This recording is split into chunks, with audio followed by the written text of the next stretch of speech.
Have you ever wondered what it'd be like to live in ancient Rome? Sounds kind of epic, right? Gladiators, togas, fancy temples. Well, not if you were a peasant, because if you were, honestly, you probably wouldn't survive a week. Hey, I'm really glad you're here. I hope today's been good to you, and if not, I hope this little escape into history makes it a little better. I hope this video reaches a wide audience, and if it ever does, I'd love to know where you're watching from. Actually, here's a fun question. If you could time travel back to ancient Rome for just one day, but had to live as a peasant, would you still go? Let me know in the comments. Today, I'm sharing the real story of what life was like for peasants in ancient Rome. And heads up, it's rough. From filthy apartments and dangerous water to brutal jobs and short lifespans. This isn't the version of Rome you see in movies. If you're into historical stories that go beyond the usual textbook stuff, hit that subscribe button and tap like. It really helps the channel grow, and it means a lot to me. Thank you so much. Alright, let's step back in time. You wake up before the sun even starts to peek over the horizon. The world outside is still cloaked in shadows, but your tiny room feels like a furnace, thick with the heavy, stale air that's been trapped since yesterday. It's hard to breathe, hard to move, but you don't have the luxury of rest. Your home, if you can call it that, is in one of Rome's insulae, the crowded apartment blocks that climb 5 stories high, like wooden towers teetering over the city streets. The insula where you live is packed tight with families like yours, poor, struggling, barely surviving. The walls creak and groan as the building shifts under the weight of so many desperate souls. Your mattress is a thin layer of straw, spread over a wooden pallet that has splinters poking through. Your blanket is a ragged piece of cloth, threadbare and smellier than you remember. The room is so small you can barely stretch out. If you turn your head, you bump into the wall. If you sit up, your knees hit the low ceiling beam. A faint glimmer of dawn filters through the cracked wooden shutters, but it's barely light enough to see. The smell hits you first. The heavy stench of urine and rot, mixed with the sour tang of mold eating through the walls. It's a smell you've grown numb to, but it still twists your stomach. You can hear the city waking up outside, merchants shouting their wares, carts rattling over cobblestones, dogs barking and fighting. But beneath all that, the ever-present hum of flies buzzes near the open window. You reach for your chamber pot, a cracked clay jar sitting in the corner of your room. There's no plumbing here, no toilets like the rich enjoy in their marble villas. The pot is your only option for relieving yourself. You try not to think about what will happen when it fills up. Once it's full, you'll have to throw it out the window, hoping no one is walking on the street below. If you miss, if someone yells at you, if your landlord sees, well, you'd rather not think about it. Breakfast is meager. You have a small chunk of bread, hard, stale, and full of gritty bits of grain and even pebbles that grind against your teeth. It's the cheapest bread in Rome, made from barley or rye, sometimes mixed with chaff and ground down stones. You chew carefully, aware that your teeth are worn thin from this diet. You dream of eggs or fruit, but those are luxuries far beyond your reach. There's no milk or honey, no fresh fruit or meat. The closest thing to protein you might get is a handful of lentils or some dried beans if you're lucky. Your stomach growls, but you choke down what you have. Dressing is another struggle. Your clothes are nothing more than thin tunics, patched over and over, smelling faintly of sweat, smoke, and the dust of the streets. You pull your only pair of sandals on your worn feet, if you even have them. Many children run barefoot through the alleys. Outside, the insula shakes slightly as the wind blows, making the thin wooden floors creak and groan. You hear arguments through the walls, the coughs of sick neighbors, the cries of children hungry for breakfast. You take a deep breath, steel yourself, and step out into the narrow alleyway. The air is thick with smoke and sewage. The gutters beside you overflow with refuse, human waste, rotting food scraps, and the occasional dead rat. Flies swarm around the filth, and the buzzing makes your skin crawl. The streets are already crowded. Merchants haul heavy crates, women barter for vegetables, and children dart between their legs. You try to avoid the wealthy patricians in their fine clothes and polished shoes because their eyes carry contempt for people like you. Your path takes you past other insulae, towering, dilapidated buildings leaning precariously over each other. Some of the walls have started to crumble, bricks falling to the street below. The smell of burning trash mingles with the stench of sweat and sickness. You see a child coughing violently in a doorway. His mother looks at you with tired eyes, a silent plea for mercy that you can't answer. This is your world, a constant battle against poverty, filth, hunger, and despair. The rich and powerful don't see you. The historians don't write about you. But this is Rome for most of its people. And if you think it's hard to survive this morning, just wait. The day has only just begun. After you leave your cramped, smelly room in the insula, the sun is climbing higher, burning weakly through the layers of grime that cling to the city streets. Your feet ache from walking over uneven stones, and your stomach growls with hunger you haven't managed to quiet since last night. You don't have the luxury of rest, not when the day ahead is about survival. Your job, if you can call it that, is grueling labor for men who don't care about your pain or your sweat. Maybe you're hauling stones for the construction of a new aqueduct, or digging trenches to lay pipes, or loading heavy crates into the merchant ships on the Tiber River. Your hands are raw, cracked from hard work and the constant exposure to dust and cold water. The nails are jagged, and your fingers ache from gripping rough ropes and tools. You wear a tunic that's stained with sweat and dirt, and your sandals barely protect your feet from the hot stones and sharp debris scattered across the ground. You join a line of men waiting outside a large building, the foreman's office. The foreman is a gruff, burly man with a face hardened by years of barking orders. He's wealthy, a man who sits in the shade while you break your back in the sun. He calls out names looking for workers for the day.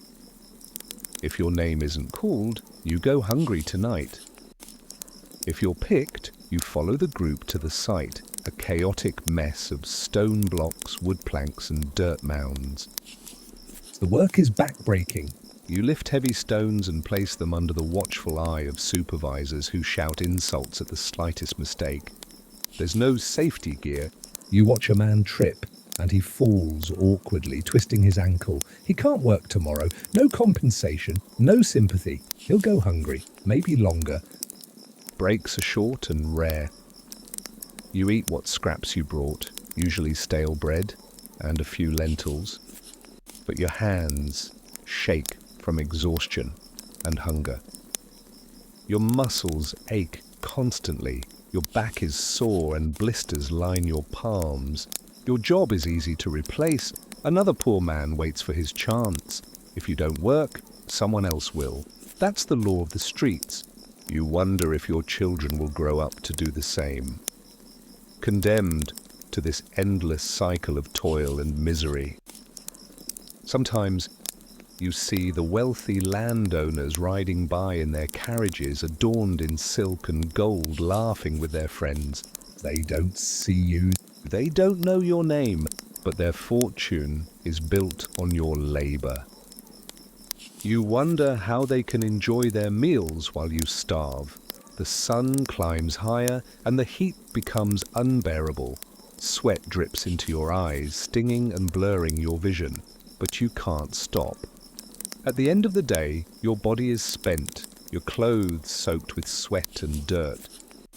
You limp back to your insula, hoping the landlord hasn't hiked the rent again. The night will bring no rest, only the hope that you can survive until morning.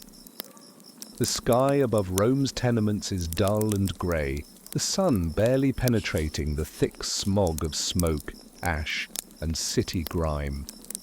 From your cramped room high up in the insula, you hear the faint clatter of feet below.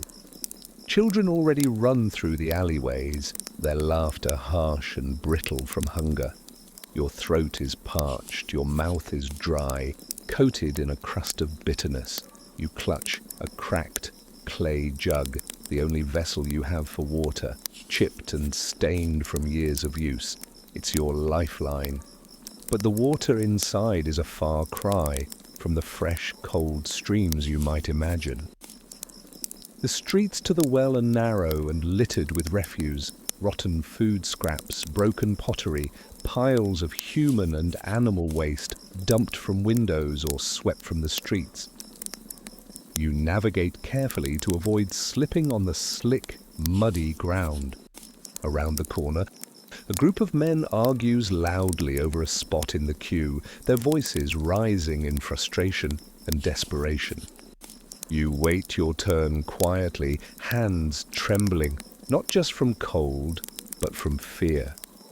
Fear of not getting enough water for your family. Fear of what the water might bring. The well itself is little more than a deep hole, lined with stones blackened by centuries of use. A wooden bucket is lowered by a frayed rope, scraping the well walls as it descends into the murky depths.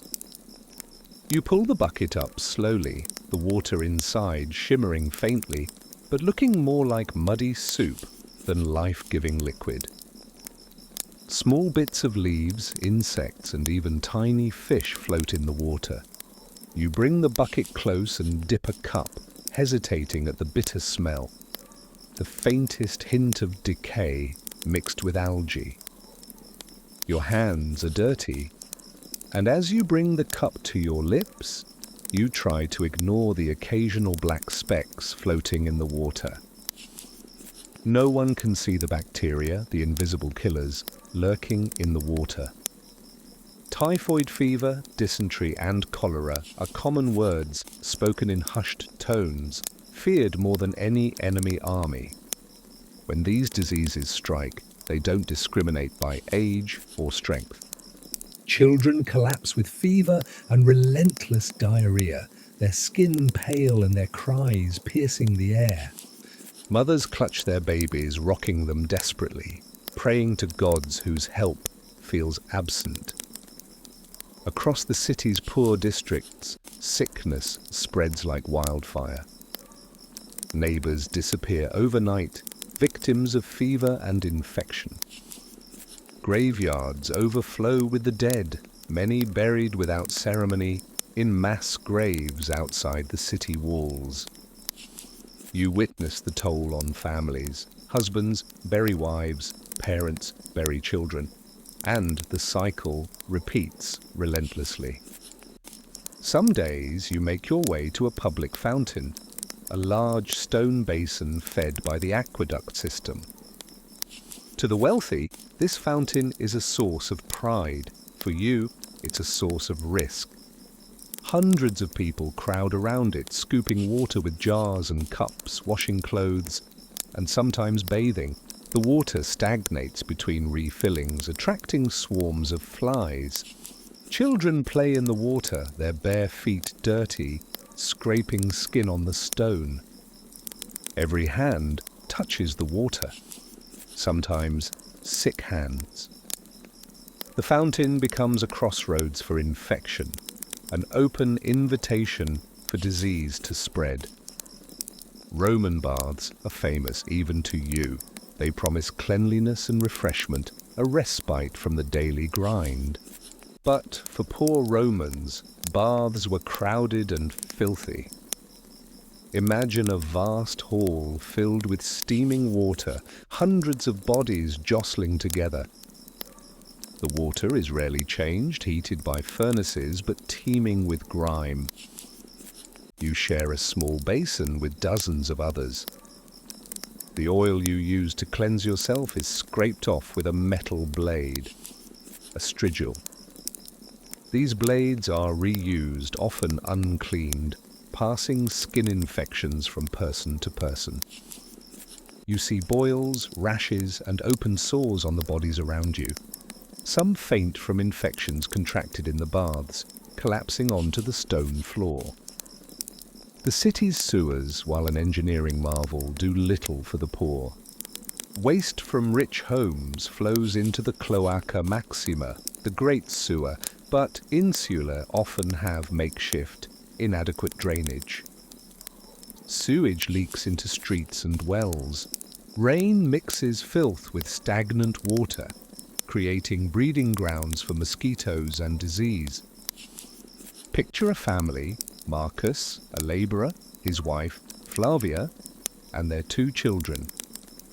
Marcus brings home water from the well every morning. Flavia tries to boil it to kill the germs, but fuel is scarce. The youngest child falls ill with a high fever and bloody diarrhea. They have no doctor, no medicine.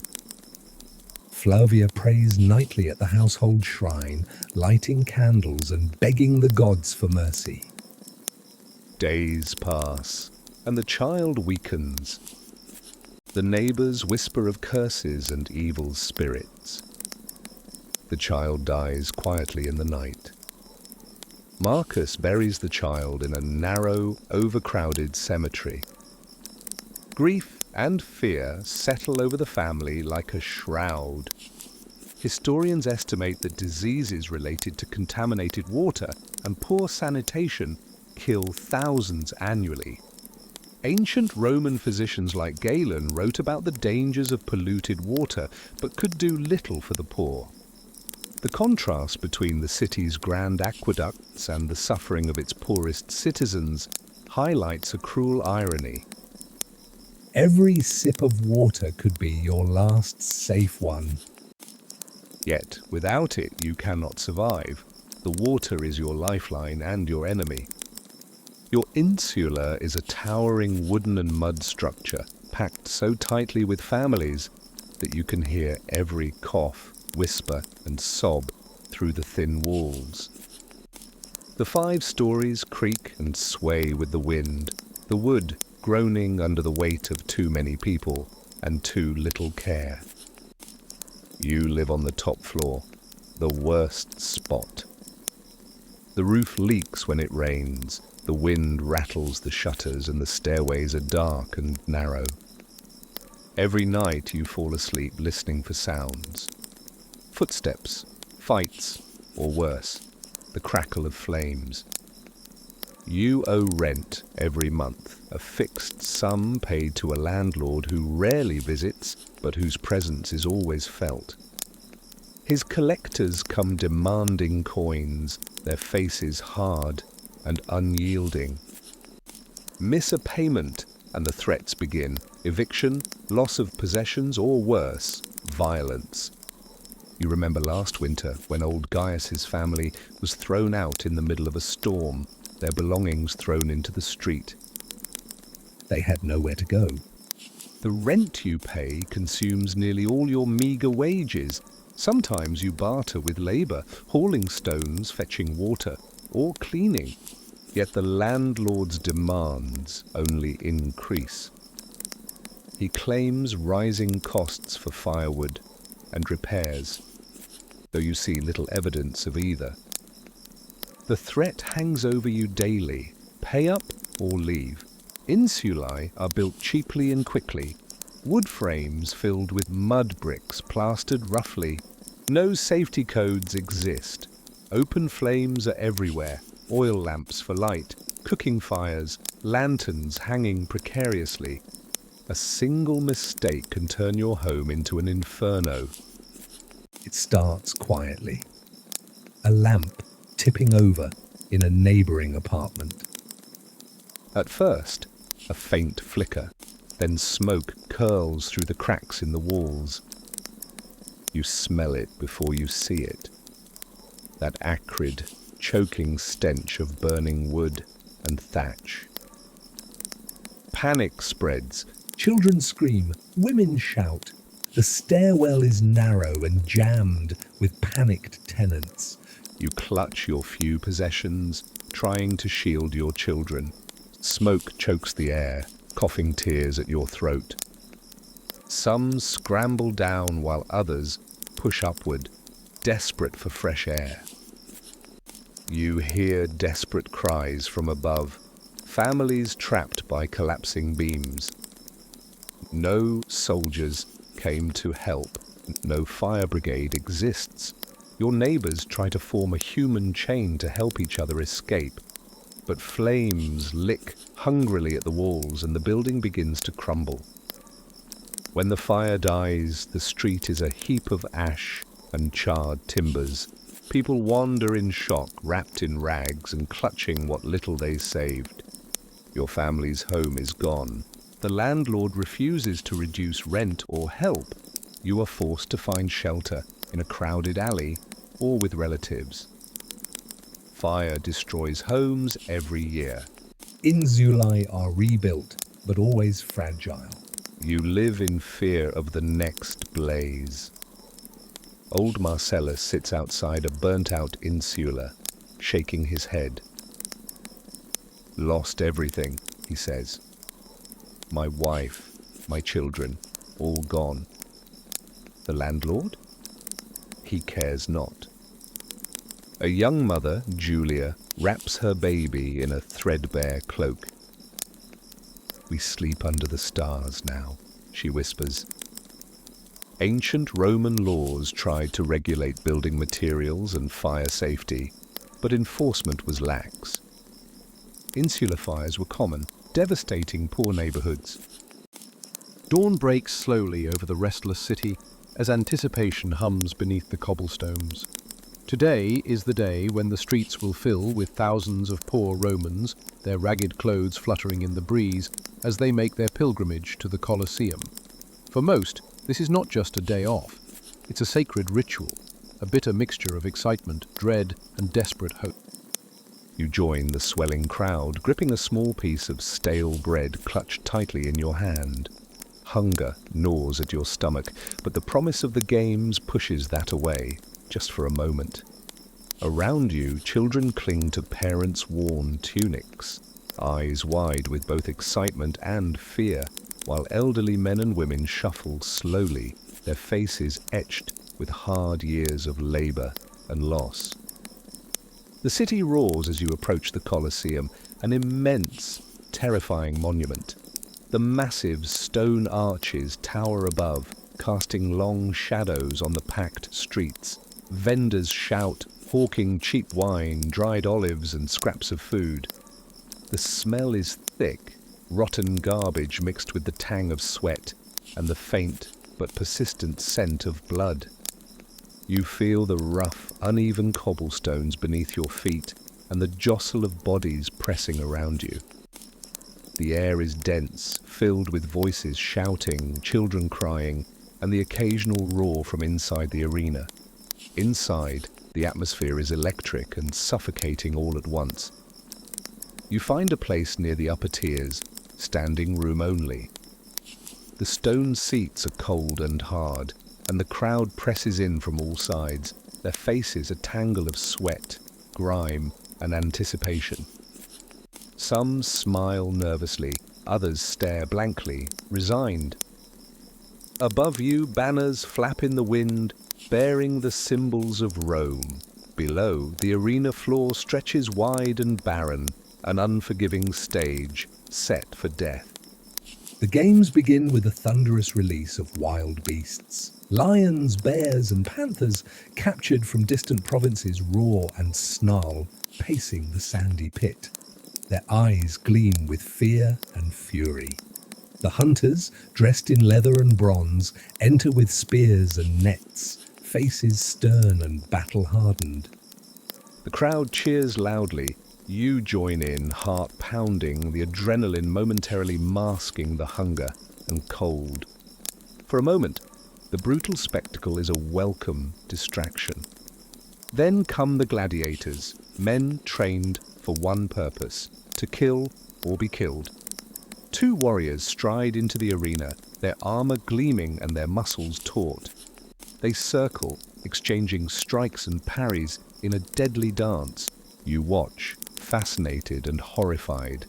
The clash of their swords rings sharp in the open air. Sweat drips from their brows, mingling with blood trickling from fresh wounds. Each movement is a desperate bid for survival. The crowd's mood shifts with every blow.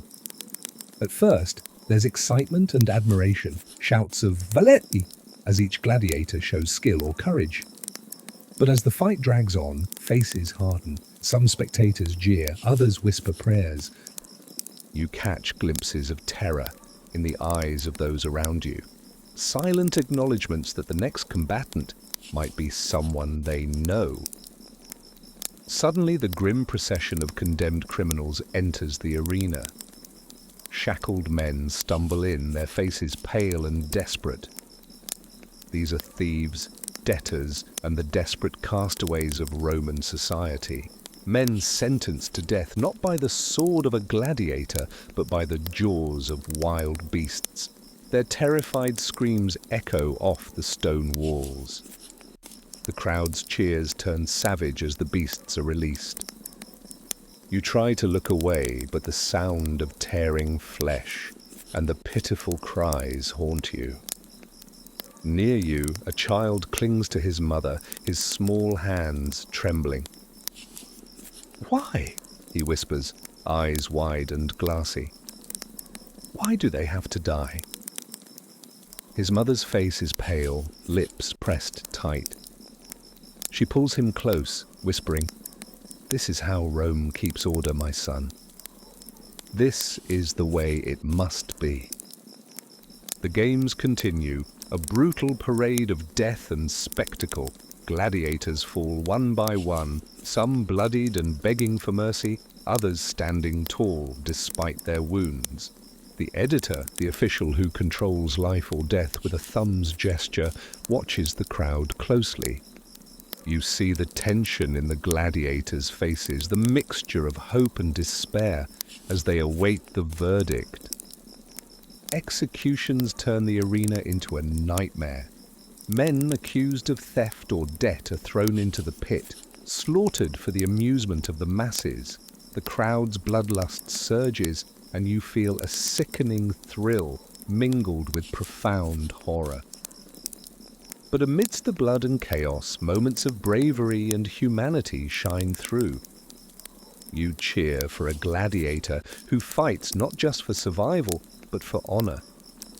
You share brief smiles with neighbors, united by the shared experience. For a few hours, the harsh realities of hunger, poverty, and sickness fade away. As the sun dips below the horizon, the crowd disperses slowly, silence settling over the city once more. You clutch your children close, haunted by the images burned into your mind. The games are over, but their shadows linger. You wonder, with a cold shiver, will it be you or someone you love next time? The games were political tools designed to distract and control. For the poor, bread and circuses offered a bitter consolation, a chance to witness glory and death, to dream of escape, and to be reminded of their place in the vast machine of Rome. In ancient Rome, life for peasants was measured in short bursts, marked more by loss than by long years. The average life expectancy hovered shockingly low, around 25 to 30 years. But this number masks a grim truth. Most deaths happened in infancy or childhood. If you made it past your first 5 years, you were lucky. Infant mortality rates in Rome were staggering. Nearly half of all children died before their 5th birthday. The reasons were many: unsanitary conditions, lack of proper nutrition, disease, and the ever-present threat of malnutrition. Babies were fragile, their tiny lungs vulnerable to the polluted air and crowded, damp homes. Mothers often lacked the resources to provide adequate care or medicine. Wet nurses were rare luxuries, and formula was a concept unknown. For women, childbirth was a perilous gamble. Without proper medical knowledge or hygiene, complications were common and often fatal. Midwives, skilled but limited in tools and remedies, did their best with herbs and prayers. Many mothers died in childbirth, leaving newborns to face an even bleaker future. You hear the story of Lucia, a young mother from your neighborhood who lost her life delivering her third child. Her husband was left alone to care for the infant, struggling with grief and poverty. If a child survived infancy, childhood was harsh and short-lived. There was no childhood as we know it. By age 7 or 8, most children were working, carrying water, helping in markets, or assisting their parents. Education was a luxury reserved for the wealthy. Most children learned survival skills early, becoming mini-adults tasked with responsibilities far beyond their years. Your own family has suffered. Your younger brother coughs constantly, a dry, hacking cough that saps his strength. Tuberculosis, called phthisis, is common and deadly. Malaria and typhoid run rampant in the swamps outside the city. You know of families wiped out by plagues that sweep through neighborhoods like wildfire. Doctors are few and far between. Most rely on superstitions or prayers to gods who rarely answer. Food is never guaranteed. Some days the only meal is coarse bread baked from poorly sifted grain. Lentils and beans are rare treats. Meat is a luxury. Your body is thin and weak, your ribs showing beneath your tunic. Every year you see neighbors grow frail and eventually disappear, carried off by disease or starvation. Reaching adulthood does not mean relief. Labor is backbreaking and constant. You know a man named Marcus who lost a leg in the quarries and was immediately abandoned by his employer. Without work, he starves. Older peasants are often forced into begging or petty crime just to survive. Many fall into debt slavery, chained to their masters for life. Living under this constant shadow of death shapes your every thought. You are no stranger to funerals. You attend them more often than festivals. Grief is a familiar companion. You hold your loved ones close, but you know many won't survive the year. The future feels like a foggy, distant dream. Occasionally, a child is born strong and healthy, a small miracle that brings joy. The temple priests offer blessings and families pray fervently. You hope to be one of the lucky ones who reach 40, but the odds are cruel. Life expectancy figures for ancient Rome are calculated from skeletal remains, burial records, and historical writings. They reveal a brutal world where survival was a daily battle and death was ever present. The disparity between the rich and the poor was vast. Wealthy Romans often lived well into their 60s or 70s, with better food, cleaner environments, and medical care. The smell hits you first, a dense mix of sweat, smoke, urine, and decay lingering thick in narrow alleyways. You wake in your cramped room inside an insula, your home a wooden and clay structure packed with dozens of families all squeezed together like sardines. Bathing in ancient Rome was famously part of the culture, at least for the wealthy. Marble bathhouses with intricate mosaics, heated floors and pools were places of socializing, relaxation, and even business.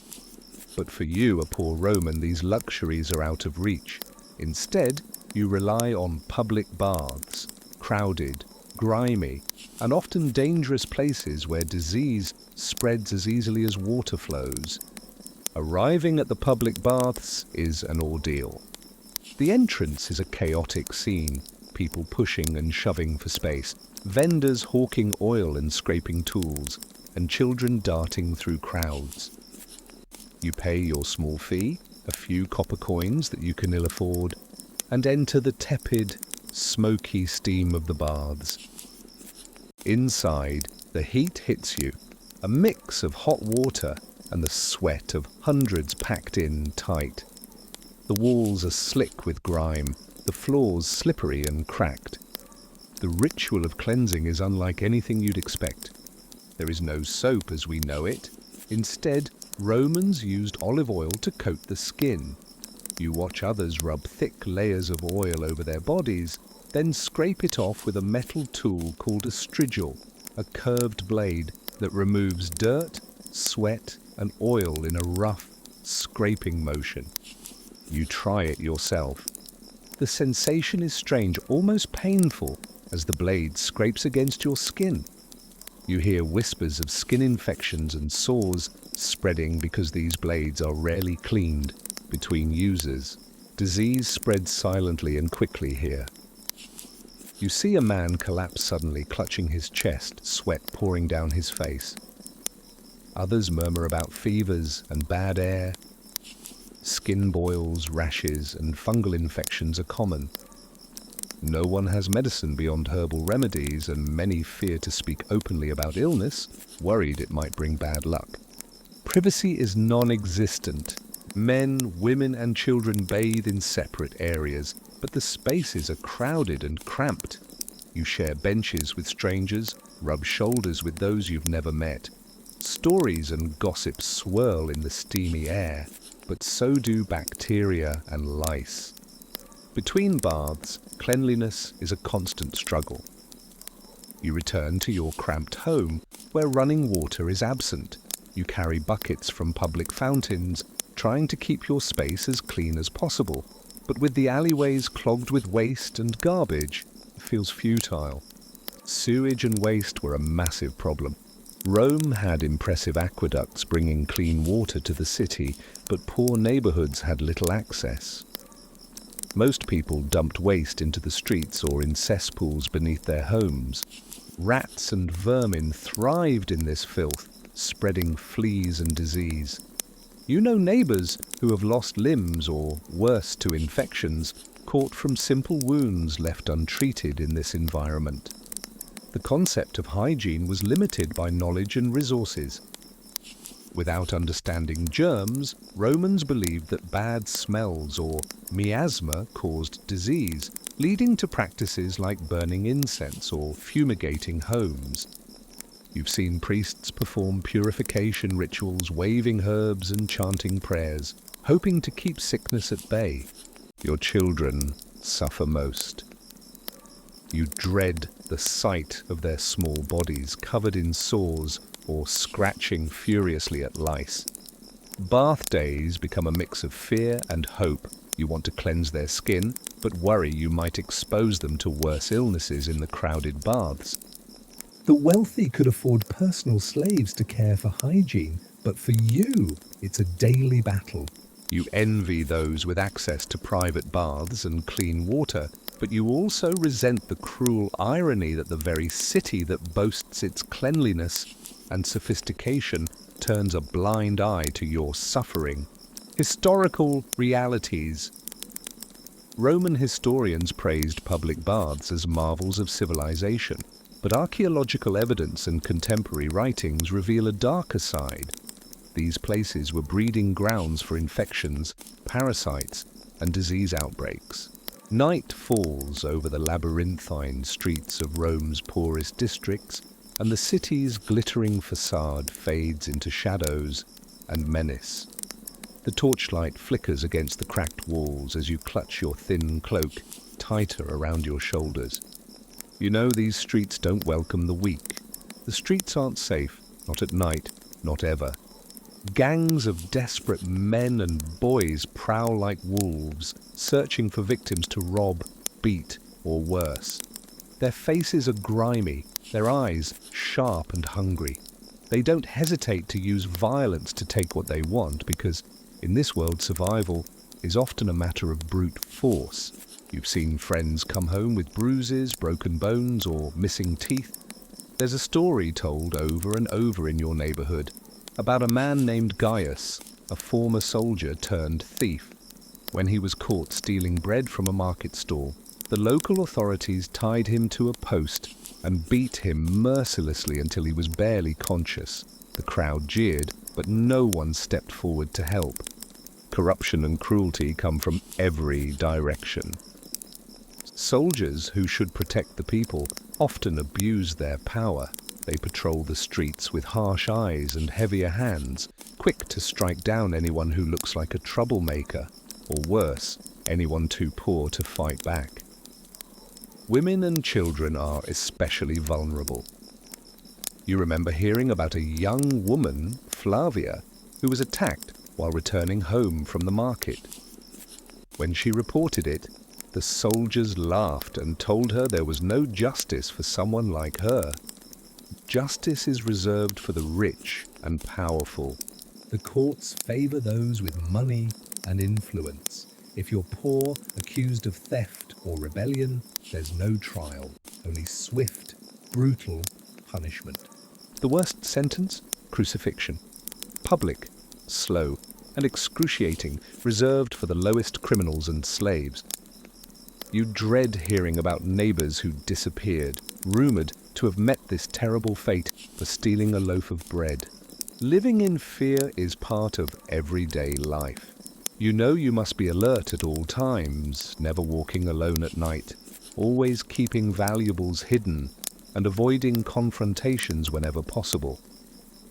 But sometimes violence finds you anyway. Violence also erupts within families and communities. The stress of poverty fuels anger and despair. Fights break out over food, debts, or insults. Drunkenness worsens tempers. Your own family has not been spared. Your uncle got into a brawl after a market dispute and now walks with a permanent limp. Children grow up too soon, learning to defend themselves with fists or knives. Your neighbor's son, barely 12, carries a small dagger for protection. You worry about him, but understand it's his only way to survive. The role of slavery and violence. Slaves make up a large part of Rome's population. Owned as property, they live under constant threat of violence from their masters. You've witnessed beatings and punishments carried out without mercy. Some slaves escape and form gangs of runaway thieves, further contributing to the lawlessness and fear in poor districts. Superstition and fear intertwine with violence. People whisper that violent spirits haunt the streets at night, that certain neighborhoods are cursed. You've seen crosses carved into door frames and heard prayers muttered to ward off evil.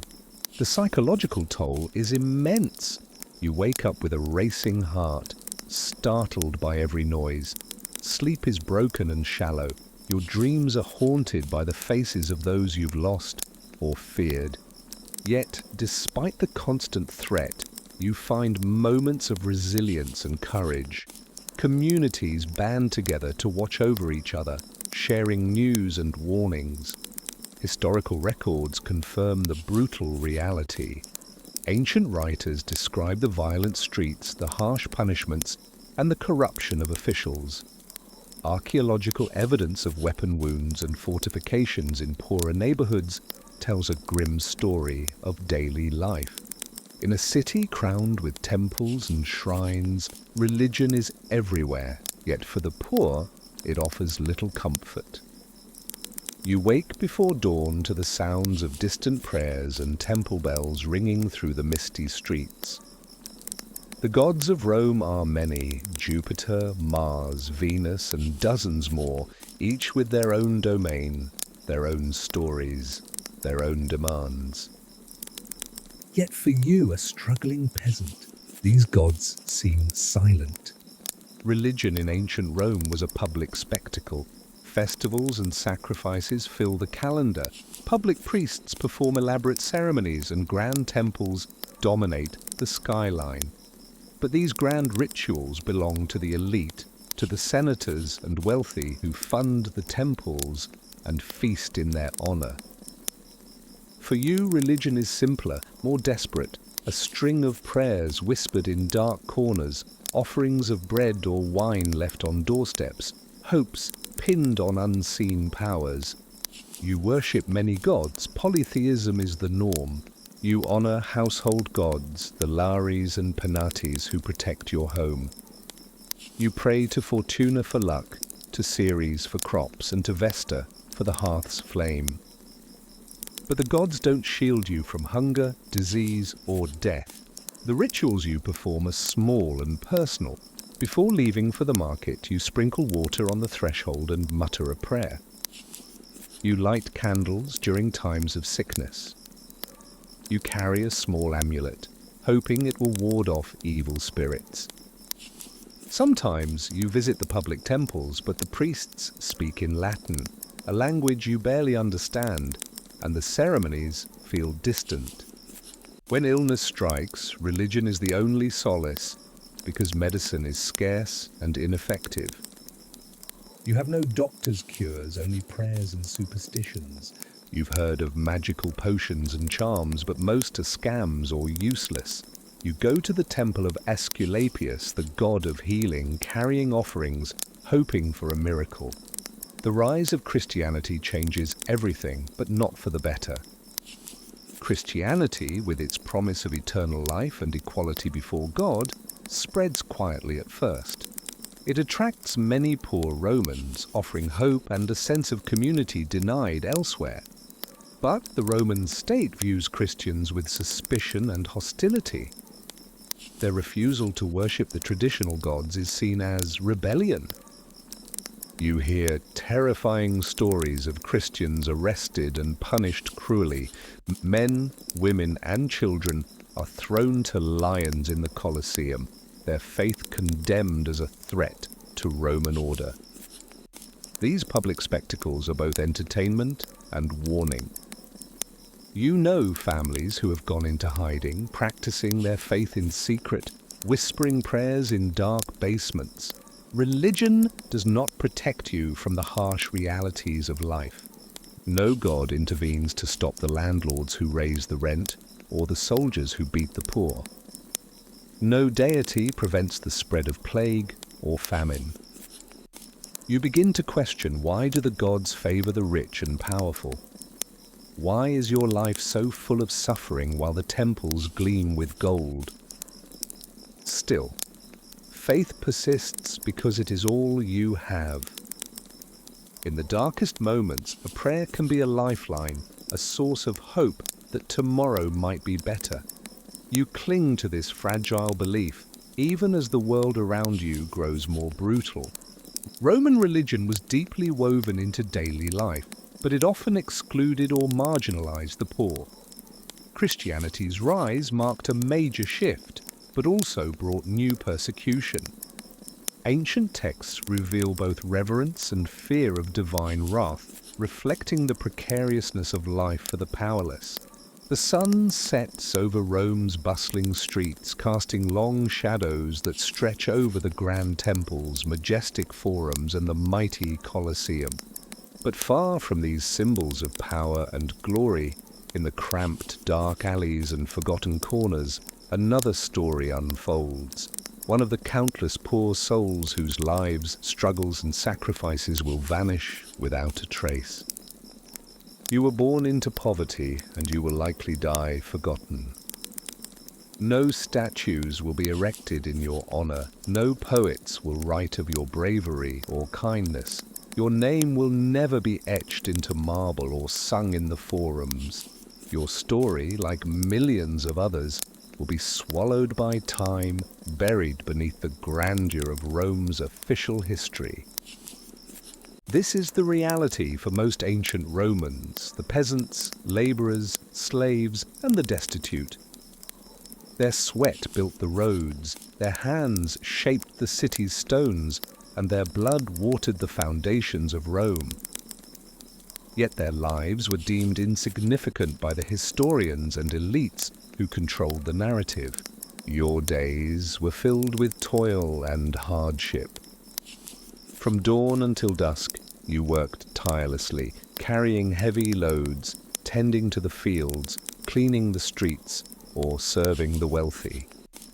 The brief moments of rest were shadowed by worry about rent, food, disease, and the next day's dangers. Death came early and often. Your infant children might not survive past their first year. Your friends and family succumbed to illness, accidents, or violence. You buried more loved ones than you could count, often in mass graves with no markers or mourners. But despite the bleakness, you dreamed. Dreams of a better life, a safer home, a time when your name might be remembered. Maybe a son would escape the poverty cycle. Maybe one day your struggles would mean something. History, however, remembers only the powerful. Emperors, generals, senators, and philosophers fill the scrolls and statues. The rich built temples in their honor, wrote memoirs, and secured their place in eternity. Meanwhile, the poor are footnotes, anonymous faces in ancient murals, skeletal remains in unmarked graves. The erasure of the poor from history isn't just oversight, it's deliberate. Their voices challenge the official stories of Rome's greatness. Their suffering contradicts the image of a perfect empire. So they are hidden away, made invisible. Yet the foundation of Rome was built on their backs. Without their labor, the aqueducts wouldn't run. Without their sweat, the armies wouldn't march. Without their sacrifices, Rome's power would crumble. Imagine walking the Roman Forum surrounded by marble columns and statues. Do you see the invisible ghosts of those who carried the stones, the women who cooked meals in tiny kitchens, the children who played in alleyways and risked their lives every day? Your legacy lives on, but not in monuments. It's etched into the city itself. In the roads, the buildings, and the bustling markets. In the spirit of endurance that defined the city's heartbeat. Sometimes, late at night, you stand silently at the edge of the forum, looking up at the stars, wondering if anyone will remember you. The silence is overwhelming. But there is a strange comfort in this shared anonymity. Thousands of others like you, living and dying in obscurity, bound by a common fate. And maybe, just maybe, your story matters. Because when we look beyond the emperors and conquerors, when we listen to the whispers of forgotten lives, we see the true cost of empire, the human price that built the ancient world. Recent archaeological discoveries, mass graves, personal artifacts, and inscriptions give us glimpses into the lives of the forgotten poor. Scholars work to piece together their stories, restoring dignity to those erased by history. So here we are, standing at the edge of history, looking back at the lives that built Rome's grand empire but were forgotten by time. You've walked the streets with me, seen the grime and grit through the eyes of a poor Roman peasant. You've felt the hunger gnaw at your belly, the fear that never quite leaves your heart, and the crushing weight of a world stacked against you. It's a brutal, harsh reality, a world so different from ours today, yet so full of echoes that still reach us across 2 millennia. And honestly, I'm really glad you're here. I hope you're doing well today, wherever you are. Maybe you're sitting back with a cup of coffee or winding down after a long day. Thanks for spending some time with me, diving deep into this story. It means a lot. If you're enjoying this kind of journey through history's darker corners, please consider hitting that like button. It helps me out more than you know. And if you want to stick around for more stories that pull back the curtain on the past, don't forget to subscribe. It's how I know to keep making content like this for you. You might be wondering, why tell stories about people who suffered so much? Why focus on the poor, the forgotten, the overlooked? Because these stories matter. Because history isn't just the victories of emperors and generals, it's the sweat, tears, and quiet courage of millions whose names will never be carved in stone. It's the reality behind the myths, the cost of empire, and the roots of our modern world. I want you to imagine something for a moment. Imagine yourself walking through those crowded Roman streets, dust swirling, noise all around, smells sharp and raw. Imagine the uncertainty of every day, the constant struggle just to keep your family alive. It's easy to look back and feel thankful we don't live that way. But it's also important to remember that the strength to endure, to hope, and to survive, that comes from people just like you. What would you do if you had to live like that? Would you fight back? Would you try to escape? Would you hold on to hope through prayer, or maybe find small joys where you could? Drop your thoughts in the comments. I'd love to hear what you think. Your perspective matters here. This channel is a community where we learn from history, but also from each other. And if you're curious about other untold stories, whether it's forgotten civilizations, hidden histories, or brutal realities that shaped our world, let me know. I'm always looking for new ideas and ways to bring history to life in a way that's real, raw, and relatable. Before we wrap up, here's a quick reminder. The past isn't just old dates and dusty books. It's real people, real struggles, and real lessons that still resonate today. So when you see those grand monuments or hear about famous emperors, remember the millions of lives beneath the surface, the unseen hands and hearts that truly made history.